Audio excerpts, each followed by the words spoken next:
வணக்கம் நண்பர்களே. சோ இந்த வீடியோல நம்ம டிஸ்கஸ் பண்ண போற டாபிக் சிஎஸ்கே ஃபேன்ஸ்க்கு ஒரு ஹாப்பியான ஒரு நியூஸ். என்ன ப்ரோ ஒரு ஹாப்பியான நியூஸ்னு கேட்டீங்கன்னா, ஆல்ரெடி உங்களுக்கு இந்த விஷயம் தெரிஞ்சிருக்கும். இருந்தாலும் நம்ம சேனல்ல சொல்ல வேண்டிய கடமை இருக்கு. அதான் சொல்ல வந்திருக்கேன். சோ டெவல் பிரேவிஸ் வந்து பாத்தீங்கன்னா குர்ஜாப்னீத் சிங் ரீப்ளேஸ் பண்ணிருக்காரு. ஏன்னா சிங் இன்ஜுரி ஆனதுனால வந்து பாத்தீங்கன்னா சிஎஸ்கே ஒரு வழியா கரெக்டா ஒரு நல்ல ஒரு ஃபாரின் ரீப்ளேஸ்மெண்ட் எடுத்துட்டாங்க. சோ ஏற்கனவே நான் ஒரு ஷாட்ஸ் போட்டிருப்பேங்க. அந்த ஷாட்ஸ் வந்து நல்லா ஹிட் ஆயிடுச்சு.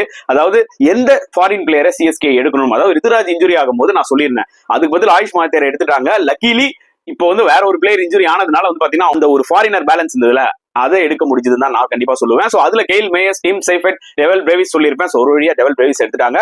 பிரேவிஸ் ஆல்ரெடி மும்பை இந்தியன்ஸ்க்கு வந்து பாத்தீங்கன்னா 2022ல விளையாடி இருக்காரு. நல்ல ஒரு ஹிட்டர், கன்சிஸ்டன்சி இல்ல, பட் ஸ்டில் வெரி குட் டேலண்ட்டுங்க. ஆனா இந்த 2 இயர்ஸ் கேப்ல நிறைய அவரோட கேம் இம்ப்ரூவ் பண்ணிருக்காரு.